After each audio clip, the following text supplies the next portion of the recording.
ஆங்கில மருத்துவம் என்பது ஒரு ரகசிய மருத்துவம்.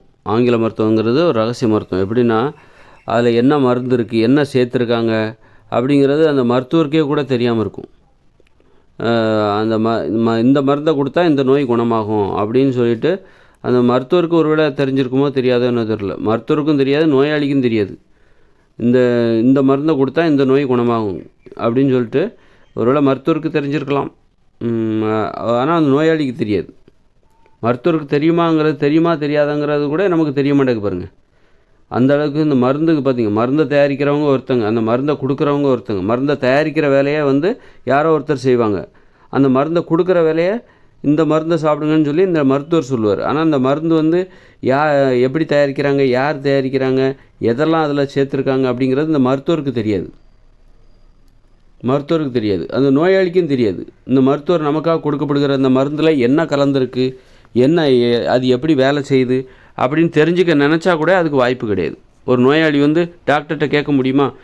டாக்டர் கொடுக்குறாரு ஒரு மருந்தை, இந்த மருந்தை சாப்பிடுங்க, டெய்லி ஒரு மாத்திரை காலையில் சாப்பிட்ட பிறகு போடுங்க, 3 வேளையும் இந்த மாத்திரையை போடுங்கன்னு. சரி டாக்டர், நீங்கள் சொல்கிற மாதிரி செய்கிறேன். இந்த மாத்திரையில் என்ன தான் இருக்குது, அதில் என்ன தான் இருக்குது, அது எப்படி என்னுடைய நோயை குணப்படுத்துது அப்படின்னு கேட்க முடியுமா? கேட்பதற்கு வாய்ப்பு இருக்கா, அனுமதி இருக்கா? இல்லைன்னா கிடையாது. அதெல்லாம் தெரியாதுப்பா, அதெல்லாம் ஒன்றும் சொல்லிகிட்டு இருக்க முடியாது, எனக்கு நிறைய வேலை கிடக்குது, போ அப்படி கொடுத்தா சாப்பிடு, எனக்கே தெரியாது. யாரோ ஒருத்தர் காய்ச்சலுக்கு இந்த மாத்திரை போடுங்கன்னு சொல்லி மருந்து கம்பெனிக்காரங்க இதை கொடுக்குறாங்க, நான் கொடுக்குறேன் அப்படின்னு சொல்லிட்டு அந்தளவுக்கு புது மருந்துகள் வரும். ஆனால் புது மருந்துகள் கண்டிப்பாக அந்த மருத்துவர்களுக்கு சொல்லப்படும் தான், என்னென்ன இதை கலந்துருக்காங்க, இது எப்படி ஒரு காய்ச்சலை குணப்படுத்துது அப்படின்னு சொல்லப்படலாம். அந்த அளவுக்கு ரொம்ப ரகசிய மருத்துவம் இது. ஒருத்தருக்கு, அதாவது இவருக்கு தெரிஞ்சது அவருக்கு தெரியாது. ஆனால் இவர் தான் அந்த மருந்தில் என்ன இருக்குன்னு மருத்துவருக்கு தெரியாது, அந்த நோயாளிக்கும் தெரியாது. அந்த மருந்தை கண்டுபிடிச்சாங்க பாருங்கள், அந்த மருந்தை தயாரித்தாங்க பாருங்கள், தயாரிப்பு பணியில் ஒருத்தர் ஈடுபடுவாங்க. தயாரிப்பு பணியில் ஈடுபடுகிற தொழிலாளர்களுக்கு இதை யாரோ ஒருத்தர் சொல்லுவாங்க, இதெல்லாம் கூட்டு கலந்து இந்த மருந்தை நீங்கள் செய்யுங்க அப்படின்னு சொல்லுவாங்க. அது ரொம்ப ரகசிய மருத்துவம். ஆனால் மருந்துங்கிறது என்னென்னா, நம்ம ஒரு மருந்தை சாப்பிட்றோம் என்ன காரணம் தெரியணும், ஏன் எப்படி இது குணப்படுத்துது, இதில் என்ன இருக்குது, இந்த மருந்தில் என்ன இருக்குது, இதில் இருக்கிற நல்லது என்ன, கெட்டது என்ன, இது எப்படி என் உடம்புல உள்ள நோயை குணப்படுத்திக்கிறது அப்படிங்கிற அந்த காரணம் எல்லாமே தெரிஞ்சு தான் நம்ம ஒரு மருந்தே சாப்பிடணும். ஒரு உணவே அப்படி தான் சாப்பிடணும். இந்த உணவில் என்ன இருக்குது, நாம் சாப்பிடுகிற உணவில் என்ன இருக்குது, இதில் என்ன சத்து இருக்குது, இது நம்ம உடம்புல போய் எப்படி நல்லது பண்ணும் அப்படின்னு நம்ம தெரிஞ்சுக்கிட்டு, எல்லாத்தையும் தெரிஞ்சுக்கிட்டு தான் ஒரு உணவையும் சாப்பிட்ணும், ஒரு மருந்தையும் சாப்பிட்ணும். நம்ம உடம்புக்குள்ளே ஒன்று அனுப்புகிறோம் அப்படின்னா, நம்ம உங்கள் வீட்டுக்குள்ளே ஒருத்தர் வராரு அப்படின்னா, நீங்கள் யார், என்ன விஷயம், எதுக்காக எங்கள் வீட்டுக்குள்ளே வந்தீங்க எல்லாம் கேட்பீங்கள்ல. ஆனால் எதுவுமே கேட்காம யாரோ ஒருத்தர், இல்லைங்க அவர் சொன்னாருங்க உங்கள் வீட்டுக்குள்ளே வர சொல்லி அப்படின்னு ஒருத்தர் உங்கள் வீட்டில் போய் தூங்க சொன்னார் அப்படின்னா ஒருத்தர் தூங்க விடுவீங்களா? அவர் சொன்னார், இவர் சொன்னார் அப்படின்ட்டு என்ன விஷயம் எதுன்னு கேட்போங்களா? அது ஆனால் நம்ம மருந்தெல்லாம் பாருங்கள், அவங்க கண்மூடித்தனமாக அவங்க எதை கொடுத்தாலும் சாப்பிட்றோம். அதில் என்ன இருக்குது, அது எப்படி உடம்புல உள்ள நோய்க்கு, இப்போ ஆஸ்மானா அது என்ன காரணம், ஏன் வருது, நோய்க்கான காரணத்தை கூட தெரிஞ்சுக்கிறதுக்கு நோயாளிக்கு உரிமை இல்லை.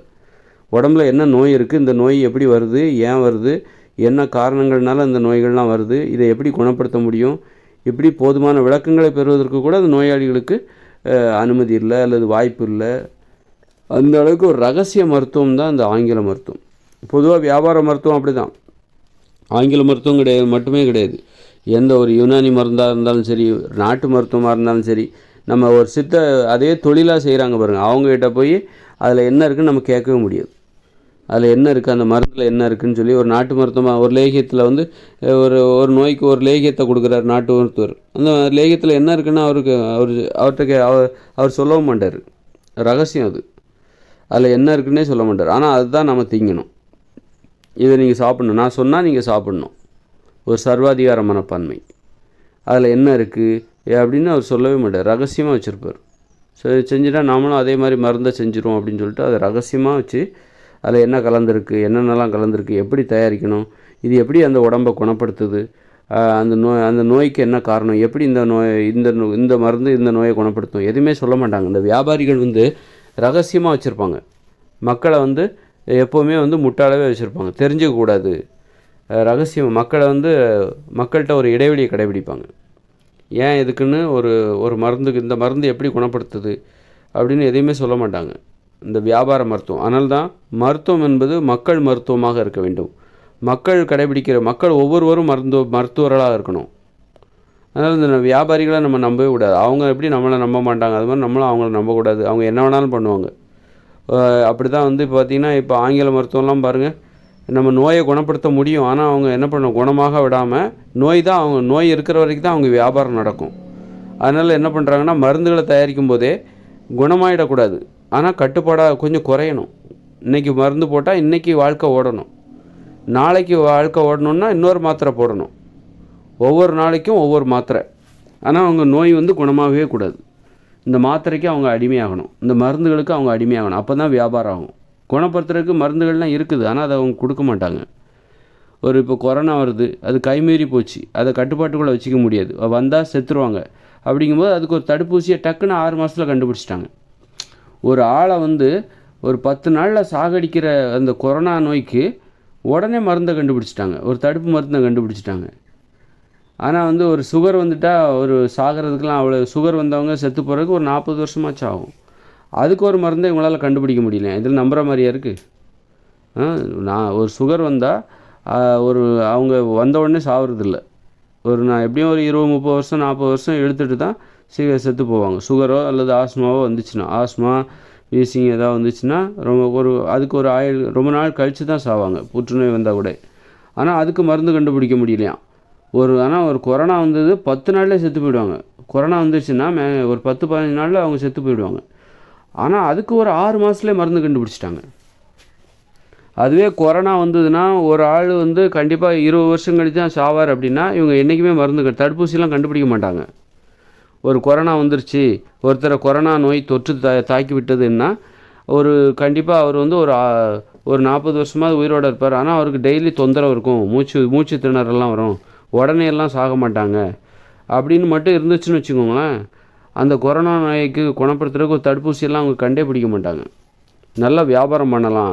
உடனே சாகிறதுக்கு வாய்ப்பு இல்லை. 40 வருஷம் 40-50 வருஷம் வச்சு இருந்து அப்புறமா தான் சாவார் அப்படின்னா, அது வரைக்கும் வியாபாரம் பண்ணலாமே, எதுக்கு அதை உடனே குணப்படுத்துகிற அப்படின்னு சொல்லிட்டு அவங்க கொரோனா நோயை வச்சு நல்லா பணம் சம்பாதிச்சிருப்பாங்க. அதுக்கு வாய்ப்பு இல்லாமல் போச்சு. என்னடா இந்த நோய் வந்த உடனே மனுஷங்களை சாகடிக்குது, என்னடா இந்த கொரோனா நோய், இது ரொம்ப மோசமான நோயாக இருக்குது. ஒரு சர்க்கரை நோயாளிலாம் நல்ல நோய், ஒரு புற்றுநோயெல்லாம் ரொம்ப நல்ல நோய், ஆஸ்மா வீசிங்க மாதிரி அதை விட நல்ல நோய் வேறு எதுவுமே கிடையாது. வந்தால் உடனே சாகடிக்கிறது கிடையாது, ஒரு 50 வருஷம் கழித்து தான் சாகடிக்கும் ஒருத்தரை. எவ்வளோ நல்ல நோய், அந்த 50 வருஷம் நம்ம சம்பாதிக்கலாமே. இந்த கொரோனா நோய் இருக்க, இதை விட கேவலமான நோய் எதுவுமே கிடையாது, வந்த உடனே சாகடிக்குது. ஏன்னா ஒரு 10-15 வருஷமாக உயிரோட வச்சு சாகடிக்கலாம்ல, அதுக்கப்புறம் சாகடிக்கலாம்ல. அப்படின்னா நம்ம இந்த மாதிரி அவசரமாக ஒரு தடுப்பூசியை கண்டுபிடிக்க வேண்டிய அவசியமே இல்லைல்ல. இப்போ 10 நாளில் அது சாகடிக்கிறதுனால தானே நம்ம ஒரு தடுப்பூசி கண்டுபிடிக்க வேண்டிய அவசியமாக தேவைப்படுது. இப்போ எல்லோரும் செத்து போயிட்டாங்கன்னா, இந்த மருத்துவர்களுக்கு என்ன கவலைன்னா, இந்த கொரோனா நோயினால் எல்லாருமே செத்து போயிட்டாங்கன்னா அப்போ நம்மளால் பணத்தை சம்பாதிக்க முடியாது. சர்க்கரை நோயை வச்சு பணம் சம்பாதிக்க மனுஷங்கள்லாம் செத்து போயிட்டாங்கன்னா எப்படி இந்த பணத்தை சம்பாதிக்க முடியும்? சர்க்கரை நோயை வச்சு சர்க்கரை நோய் வந்தவங்களுக்கு அல்ல ஆஸ்மா வந்தவங்களுக்கு ஆஸ்மா வந்தவங்கள வச்சு தான் நம்ம பொழப்பே ஓடுது. ஆஸ்மா நோயினால் பாதிக்கப்பட்டவங்கள வச்சு தான் இந்த பொழப்பே ஓடிக்கிட்டு இருக்குது. சர்க்கரை நோயால் வந்தவங்கள வச்சு தான் நம்ம வந்து அதுக்கான மருந்துகள்லாம் வச்சு தினசரி அவங்க மருந்து சாப்பிட்டு அப்படி தான் நம்ம பொழப்பே ஓடிக்கிட்டு இருக்குது. இந்த கொரோனா நோய் என்னென்னா இந்த மனுஷங்களை எல்லாத்தையும் சாவடிச்சிரும் போலுக்க, நம்ம பொழப்பில் மண்ணவரி போட்டுரும் போலுக்க அப்படின்னு இந்த மருத்துவர்கள் ரொம்ப கவலைப்படுறாங்க. புரியுதுங்களா? அதனால் மருத்துவர்களுடைய கவலை எல்லாம் என்னவா இருக்குது, எப்படிப்பட்டதாக இருக்குது பார்த்தீங்களா? இந்த ஆஸ்மானா அது நல்ல நோய், உடனே சாக மாட்டாங்க, உடனே குணப்படுத்த வேண்டிய மருந்தையும் நம்ம கண்டுபிடிக்க வேண்டிய அவசியம் இல்லை. ஆனால் அந்த கொரோனா நோய் இருக்குது பாருங்க, கெட்ட நோய், உடனே சாகடிச்சுது. வருமானத்தை மனுஷங்க இருந்தால் தானே, உயிரோடு இருந்தால் தானே, அதே உயிரோடையும் இருக்கணும் நோயோடையும் இருக்கணும், நமக்கு ஆரோக்கியமாக இருந்துடக்கூடாது. ஆனால் அவங்க நோயோடு இருக்கணும், ரொம்ப நாள் இருக்கணும், அப்போ தான் அந்த வியாபாரம் நடக்கும். இந்த கொரோனா நோய் வந்தது உடனே சாகடிச்சிருது. என்ன அநியாயமாக இருக்குது.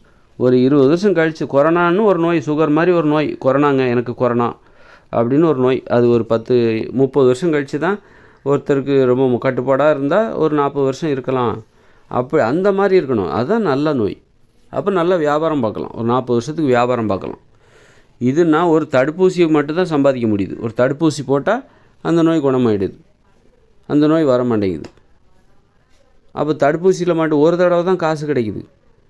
ரொம்ப கவலையாக இருக்குங்க. அந்த மருத்துவர்கள் ரொம்ப கவலையில் இருக்காங்க. ஒரு தடவை தான் வருமானம் பார்க்க முடியுது. அதுவே பாருங்கள், இந்த சர்க்கரை நோய் வந்துச்சுன்னா டெய்லி மருந்து, டெய்லி மாத்திரை. அதுவே ஒரு 20 வருஷம் கடந்துருச்சுன்னா அப்புறம் மாத்திரை கிடையாது, இன்சுலின். அது இன்னும் கொஞ்சம் காசு அதிகம். அதை வச்சுக்கிட்டு வேறு வழி இல்லை. இன்சுலின்ங்கிற வலையில் விழுந்துட்டாருன்னா அவ்வளோதான், திரும்ப ரிட்டர்ன் வர முடியாது. இன்சுலினில் ஒரு 20 வருஷம் ஓடும். எவ்வளோ நல்ல நோய் பாருங்கள். ஒரு 40 வருஷத்துக்கு வருமானம் தேடி தருகிற ஒரு நல்ல நோய் அது. அது மாதிரி அவ்வளோ நல்ல குணம் உடையது அந்த நோய். இந்த கொரோனா இருக்கு, வந்த உடனே என்ன அவசரம் உனக்கு? அதுக்குள்ளே சாவடிக்கிற. 10 நாளில் சாவடிக்கிற நீ. 10 நாளில் சாவடிக்கிற. புற்றுநோயெல்லாம் பாரு, 20 வருஷம் 30 வருஷம் இருக்கிறாங்க புற்றுநோயில். 30 வருஷமே நாங்கள் புற்றுநோயை வச்சு சம்பாதிச்சிக்கிட்டு இருக்கோம். நீ என்னடா வந்தவொடனே சாவடிக்கிற? அவ்வளோ அவசரமாக உனக்கு? அவ்வளோ வெறியா உனக்கு? நீ இதெல்லாம் நல்லா இல்லை பார்த்துக்க. கொஞ்ச நாள் இருக்கிறதா ஒரு உடம்புல வந்தியா 30-40 வருஷம் இருக்கணும். அதுக்கப்புறம் சாவடிக்கிறதா இருந்தால் எங்கள் பொழப்பில் மண்ணாரி போட்ட எல்லாத்தையும் கொண்டுவிட்டால் நாங்கள் எப்படி சம்பாதிக்கிறது? மனுஷங்க இங்கே உயிரோடையும் இருக்கணும், நோயோடையும் இருக்கணும். ஆரோக்கியமாக இருந்தாலும் எங்களால் சம்பாதிக்க முடியாது, செத்து போனாலும் எங்களால் சம்பாதிக்க முடியாது. மனுஷங்க ஆரோக்கியமாக இருந்தாலும் நாங்கள் சம்பாதிக்க முடியாது, செத்து போனாலும் நாங்கள் சம்பாதிக்க முடியாது. உயிரோடு இருக்கணும், நோயோடு இருக்கணும். இதுக்கு ஒத்துக்கிட்டால் நீ நோயோடு இருக்கணும் ரொம்ப காலத்துக்கு, உயிரோடையும் இருக்கணும் ரொம்ப காலத்துக்கு. அப்போ தான் நாங்கள் சம்பாதிக்க முடியும். இதுக்கு ஒத்துக்கிறதா இருந்தால் மட்டும் நீ வாப்பா, இல்லைன்னா உங்களை நான் தடுப்பூசி போட்டு நாங்கள் அதை குணப்படுத்திடுவோம். ஒன்றும் உள்ளே விட மாட்டோம். இந்த அக்ரிமெண்ட்டில் கையெழுத்து போட்டுட்டு நீ வா. கொரோனா நோய்கிட்ட இந்த மருத்துவர்கள்லாம் பேச்சுவார்த்தை நடத்துகிறாங்க. எப்படி? நீ வந்தால் ஒரு 30-40 வருஷம் உயிரோடு இருக்க விடு, உயிரோடு இரு. உடனே சாகடிக்கிறதா இருந்தால் நாங்கள் உடனே மருந்தை கண்டுபிடிச்சிரும். ஒரு மருந்தை கண்டுபிடிச்சி உடனே நாங்கள் சாகடிச்சிரும் அப்படின்னு சொல்லிட்டு ஒரு 6 மாதத்தில் மருந்தை கண்டுபிடிச்சாங்க பார்த்தீங்களா? 10 நாளில் ஒருத்தரை சாகடிக்கக்கூடிய அந்த பயங்கரமான கொரோனா வைரஸை 6 மாதத்தில் ஒரு தடுப்பூசிகளை கண்டுபிடிச்சி அதை குணப்படுத்திட்டாங்க. உலகத்தை விட்டே விரட்டி அடிச்சிட்டாங்க. எங்கள் பொழப்பில் மண்ணடி போட வரியா? இன்னுங்களை என்ன நினச்சிக்கிட்டு இருக்க? நாங்களே வச்சு இருக்கிற நோய்களை வச்சுக்கிட்டு மனுஷங்க உயிரோடு இருந்தால் தான் நாங்களும் சம்பாதிக்க முடியும். நீ இருக்கிற எல்லாத்தையும் சாகடிச்சிக்கிட்டு இருக்க அப்படின்னு சொல்லிட்டு விரட்டி அடிச்சு விட்டாங்க பாருங்கள். என்ன ஆள், சும்மா மருத்துவர்களாக கொக்கா அப்படின்ற மாதிரி தான் இருக்குது. கரெக்டாக இருக்கா? கரெக்டாக சொல்கிறேன்னா கரெக்டாக அந்த மருத்துவத்துறையை பற்றி கரெக்டாக புரிஞ்சு வச்சுருக்கோம் நம்ம. அதனால் விழிப்போடு இருங்க மக்களே. உணவு கட்டுப்பாட்டை உறுதியாக கடைபிடிங்க. நோய் வராமல் பார்த்துக்கோங்க. மருத்துவர்கள் வலையில் போய் சிக்கிக்காதீங்க, அங்கே போய் மாட்டிக்காதீங்க. அதுக்காக தான் அந்த உணவு கட்டுப்பாட்டில் நம்ம விடாமுயற்சி கடைபிடிக்கணுங்கிறது. அப்போ தான் இந்த மருத்துவ வலையில் மருத்துவ மாஃபியாக்கள், மருத்துவ வியாபாரிகளிடம் நாம் சிக்கிக்கொள்ள மாட்டோம். மருத்துவ வியாபாரிகள் ரொம்ப ரகசியமாக நமக்காக வலை விரித்து வைத்திருக்கிறார்கள். நம்மளை எப்படி அந்த வலையில் சிக்க வைக்கலாம்? அவங்களாம் தூண்டில் போட்டு வலை விரித்து மீன்கள் நம் மக்கள்லாம் மீன்களாக தெரிகிறார்கள் மக்கள். அவர்கள் இந்த வலையை போட்டு நம்மளை பிடிக்க போகிறாங்க. அதனால் ரொம்ப விழிப்போடு இருந்து அந்த வலைக்குள்ளே மாட்டிக்காதீங்க. அந்த இடத்துக்கே போகாதீங்க. விழிப்போடு இருந்து நோய் வராமல் வருமுன் காப்போம். நம்மளை யாரும் ஏமாற்றிடக்கூடாது. அதுதான் அடிப்படை. நம்மளை யாரும் ஏமாத்துறதுக்கு நாம் அனுமதிக்கக்கூடாது. நம்ம இந்த மாதிரி அதாவது ஒருத்தர் பணம் வாங்கிட்டு தரல, நம்மளை திருடிட்டார், கொள்ளையடிச்சிட்டார், இது மட்டுமே ஏமாற்றம் கிடையாது. இதுவும் ஏமாற்றம் தான். அந்த மாதிரி மருத்துவ திரைமறைவில் உட்காந்துக்கிட்டு இந்த உணவுகளில் கலப்படம் பண்ணி மருத்துவ வியாபாரிகள் என்ன பண்ணுவாங்க? உணவுகளை உற்பத்தி பண்ணுறாங்க பாருங்கள், அவங்ககிட்ட போய் சொல்லிடுவாங்க, நீங்கள் குறிப்பிட்ட இந்த ரசாயனத்தை உங்கள் உணவில் கலந்தீங்கன்னா மக்களுக்கு இதனால் பிற்காலங்களில் சர்க்கரை நோய் வரும், அந்த நோய் வரும், இந்த நோய் வரும், அதனால எங்கள் வியாபாரம் நல்லா நடக்கும் அப்படின்னு சொல்லி உணவு வியாபாரிகளோட ஒரு ஒப்பந்தம் போடுவாங்க. அது மாதிரி போய் இப்படியெல்லாம் இருப்பாங்க அப்படின்னு சொல்லிட்டு நம்ம யூகிக்கணும், சந்தேகப்படணும். அது நடக்குதோ இல்லையோ நாம் சந்தேகப்படணும். அவங்க எப்படி அட்வான்ஸாக திங்க் பண்ணுறாங்க, மக்கள்கிட்ட எப்படி நோயை வரவழைக்கலான்னு சொல்லி இந்த மருத்துவ வியாபாரிகள் எப்படி அட்வான்ஸாக திங்க் பண்ணுறாங்களோ அது மாதிரி நாமளும் அதற்கு முன்னாடி போய் அட்வான்ஸாக திங்க் பண்ணணும். மருத்துவ வியாபாரிகள் எப்படியெல்லாம் யோசிப்பாங்க அப்படின்னு சொல்லி நாமளும் அட்வான்ஸாக திங்க் பண்ணணும். அவங்க என்ன பண்ணுவாங்க, போயிட்டு இப்போ நம்ம நிறைய கெமிக்கல்லாம் கலந்துக்கிறோம். இப்போ பாத்திரம் தேய்க்கிற, சும்மா சொல்கிறேன், ஒரு யூகமாக பாத்திரம் தேய்க்கிற ஒரு ஏதாவது சோப்பில் கூட இதை கலந்துருங்க, இந்த கெமிக்கலை கலந்துருங்க. இது வந்து சாப்பாட்டில் அந்த பாத்திரத்தில் இருந்துச்சுன்னா அந்த பாத்திரத்தோட அந்த கெமிக்கல் வந்து அவ்வளோ ஈஸியாக போகாது. இவங்க அந்த பாத்திரத்தில் வந்து சாப்பாட்டை போட்டு சாப்பிடும்போது அந்த சாப்பாட்டு வழியாக உடம்புக்குள்ளே போகும். உடம்புக்குள்ளே போனோன்னா அந்த கெமிக்கல் வந்து அவங்க உடம்புல உள்ள நோய் எதிர்ப்பாற்றலை சாகடிச்சு இந்த நோயை குறிப்பிட்ட இந்த நோயை வரவழைக்கும். அந்த நோய் வந்தால் எங்ககிட்ட தான் வந்து மருந்து வாங்கணும். இப்படி எப்படி வேணாலும் யோசிப்பாங்க. நாமளும் மக்கள் அதுக்கு தகுந்த மாதிரி வருமுன் காப்போம். அதனால் அதுக்கு தகுந்த மாதிரி நாமளும் என்ன பண்ணோம், ஒரு எல்லா வகையிலுமே ஒரு பாதுகாப்பை ஏற்படுத்தும். நோய் வந்தால் மருந்து மாத்திரைகளை சாப்பிட்றது மட்டும் பாதுகாப்பு கிடையாது. நோய் வருவதற்கு முன்பே பல கோணங்களில் நாம் ஒரு பாதுகாப்பு வளையத்தை ஏற்படுத்திக்கணும். திருடர்கள் வந்து பல்வேறு வழிகளில் வந்துட்டாங்க. வியாபாரம், அந்த திருடர்கள்னால் நேரடியாக திருடுறவங்க ஒரு கோஷ்டி. இந்த மாதிரி மறைமுகமாக திருடுறவங்க, மருத்துவர்கள் என்கிற போர்வையில் இப்படி திருடுறவங்க எப்படியெல்லாம் யோசிப்பாங்க அப்படின்னு நம்ம யோசித்து வைக்கணும். யோசித்து எப்படியெல்லாம் திருடுவாங்க மருத்துவர்கள் அப்படின்னு அவங்க யோசிக்காத அளவுக்கு நம்ம யோசித்து நம்ம ரொம்ப ரொம்ப பாதுகாப்பாக இருக்கணும் என்பதை தெரிஞ்சுக்குவோம்.